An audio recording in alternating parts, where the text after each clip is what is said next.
स्वामी कृपेने तुमच्या सर्व इच्छा मनोकामना पूर्ण हो। तर दिवाळी अगदी जवळ आलेली आहे। तसेच दिवाळीच्या 4 दिवस अगोदर रमा एकादशी देखील येते आणि याच दिवशी वसुबारस देखील आहे। रमा एकादशीच्या दिवशी भगवान विष्णू आणि माता लक्ष्मीची पूजा केली जाते। सर्व एकादशीमध्ये रमा एकादशीचे महत्त्व अनेक पटींनी मोठे मानले जाते। रमा एकादशी इतर दिवसांपेक्षा हजारो पटीने अधिक फलदायी मानले जाते। असे म्हणतात की जो कोणी हे व्रत पाळतो त्याच्या आयुष्यातील सर्व मनोकामना नक्कीच पूर्ण होतात। जे हे व्रत पाळतात त्यांच्या जीवनात शांती आणि समृद्धी देखील येते। तसेच या दिवशी वसुबारस देखील आहे। आपण या दिवशी गोमातेची देखील पूजा करणार आहोत। आपण जर या दिवशी काही उपाय केले तर ते उपाय देखील खूप प्रभावी ठरत असतात। मग तुमच्या घरामध्ये जर आजारपण हे सतत चालू असेल किंवा मुलांची पाहिजे तशी प्रगती होत नसेल, घरामध्ये भांडणे, सतत क्लेश, आजारपण हे चालू राहत असेल, पैसा येत नसेल, पैसा यायला जागा नसेल किंवा पैसा आला तर तो टिकत नाही, पैसा स्थिर राहत नाही, वायफळ कुठेतरी पैसा खर्च होऊन जातो, यासाठी काय उपाय करावे ही सर्व माहिती आपण आज या व्हिडिओमधून जाणून घेणार आहोत। तर ही एकादशी 8 नोव्हेंबरला सकाळी 8:23 सुरू होते। तर एकादशी तिथी समाप्त 9 नोव्हेंबरला सकाळी 10:41 संपते। मग आपल्या हिंदू धर्मग्रंथामध्ये उदय तिथीला महत्त्व आहे। त्यानुसार आपण ही पूजा 9 नोव्हेंबरलाच करावी। सकाळी 6:39 ते 8 वाजेपर्यंत शुभ मुहूर्त आहे। तसेच या वेळेत आपण उपाय केले तर ते उपाय देखील खूप प्रभावी ठरतील। तसेच रमा एकादशीला शुभ योग देखील जुळून आलेला आहे। यावेळी भगवान विष्णूला अत्यंत प्रिय असलेली रमा एकादशी गुरुवारी येत आहे। याशिवाय रमा एकादशीच्या दिवशी कन्या राशीत शुक्र आणि चंद्राच्या संयोगामुळे कलात्मक योग तयार होत आहे। काही राशींना कलात्मक योगाद्वारे संपत्ती आणि समृद्धी मिळते। या दिवशी सूर्य आणि मंगळ देखील तूळ राशीत एकत्र राहतील। सूर्य मंगळाचा संयोग असल्याने व्यक्तीने आपल्या जीवनात मोठे यश मिळवण्याचा निश्चय केला आहे। यासोबतच रमा एकादशीला गोवत्स द्वादशीचाही योगायोग आहे। यामध्ये गायीची पूजा केली जाते, तिला वसुबारस असेही म्हणतात। गायीच्या पूजेने माता लक्ष्मी खूप प्रसन्न होते। या दिवशी प्रदोष काल, गोवत्स द्वादशी पूजेची शुभ वेळ सायंकाळी 5:30 ते रात्री 8:08 पर्यंत आहे। मग तुम्ही त्या वेळेमध्ये वसुबारसची पूजा देखील करू शकता। रमा एकादशीच्या दिवशी घरात गंगाजल शिंपडून लक्ष्मी आणि नारायणाची पूजा करावी। भगवान विष्णू आणि माता लक्ष्मीला मखाना, खीर अर्पण करावे। त्यात तुळशीची पाने नक्कीच घालावी। रमा एकादशीच्या दिवशी एकाक्षी नारळ घरी आणणे आणि त्याची पूजा करणे देखील खूप शुभ मानले जाते। यामुळे घरात लक्ष्मीचा वास होतो असे देखील म्हणतात। तसेच ही एकादशी दिवाळीच्या अगोदर आहे, त्यामुळे हिला खूप महत्त्व आहे। तर यामागची कथा काय आहे ती थोडक्यात आपण जाणून घेऊया। पद्मपुराणानुसार मुचकुंद नावाचा एक धार्मिक आणि सत्यभाषी राजा होता। इंद्र, यम, वरुण, कुबेर आणि विभीषण यांच्याशी त्याची मैत्री होती।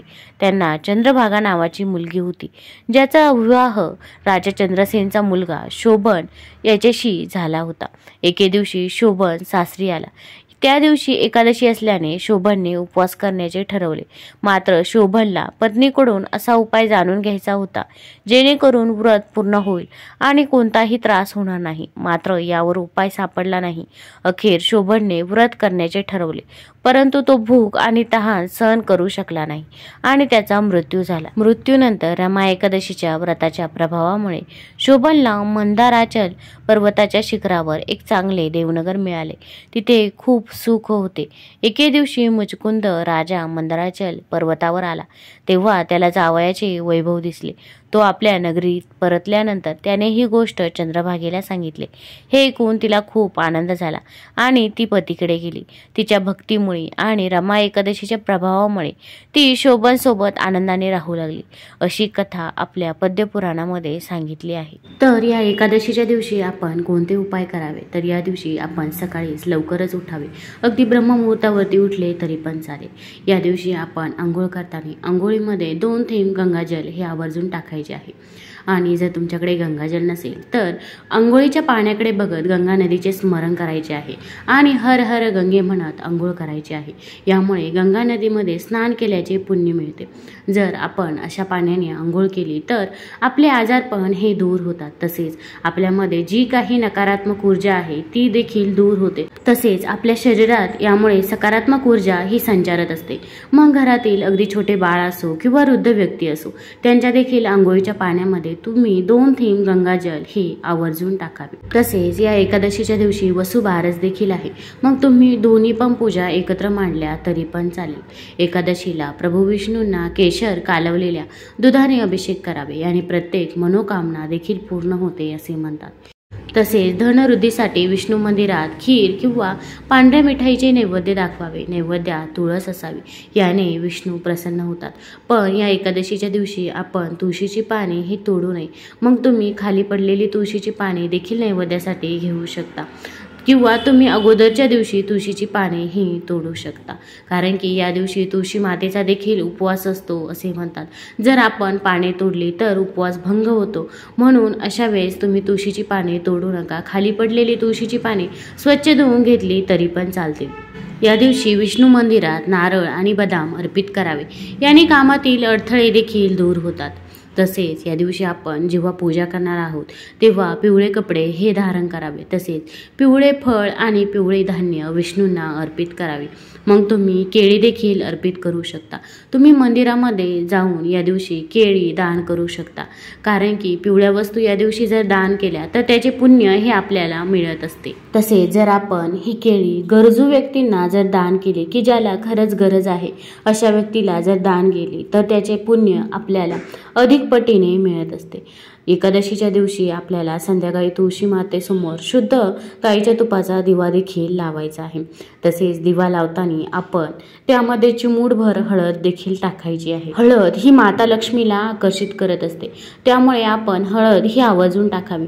मग तुम्ही एका प्लेटमध्ये तांदळाची रास ही टाकावी किंवा तुम्ही स्वस्तिक देखील काढू शकता.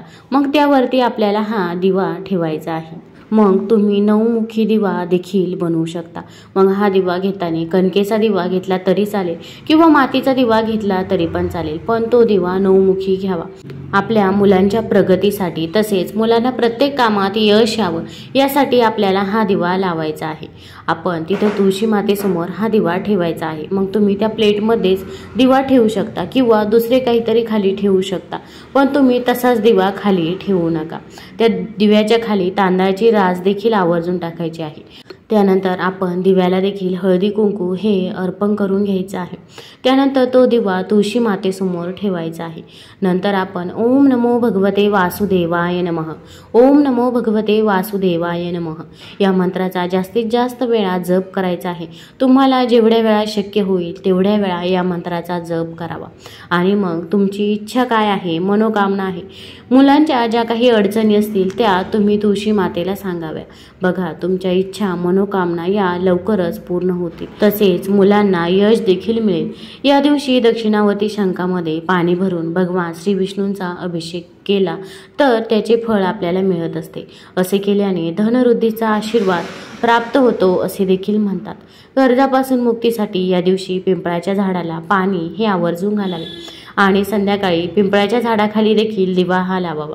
पिंपळाच्या झाडात प्रभू विष्णूंचा वास असतो असे मानले जाते. मग जेव्हा तुम्ही पिंपळाच्या झाडाखाली दिवा लावशाल तसेच पिंपळाच्या झाडाला पाणी घालशाल तेव्हा आपल्याला पिंपळाच्या झाडाला प्रदक्षिणा घालायची आहे. मग तुम्ही 11 प्रदक्षिणा या आवर्जून घालाव्या. तसेच ओम नमो भगवते वासुदेवाय नमः या मंत्राचा जप करत आपण प्रदक्षिणा घालाव्या. मग त्याचे फळ हे आपल्याला नक्कीच मिळते. या दिवशी आपल्याला विष्णू सहस्रनामाचे पठण हे जरूर करायचे आहे. आणि तुम्हाला विष्णू सहस्रनाम पठण करणे शक्य नसेल तर तुम्ही मोबाईलवरती देखील लावून देऊ शकता किंवा तुम्ही एक श्लोकी विष्णू सहस्रनाम देखील म्हणू शकता की जो श्लोक म्हटल्यामुळे आपण 1000 विष्णूंची नावे म्हटल्याचे पुण्यफळ हे आपल्याला मिळत असते.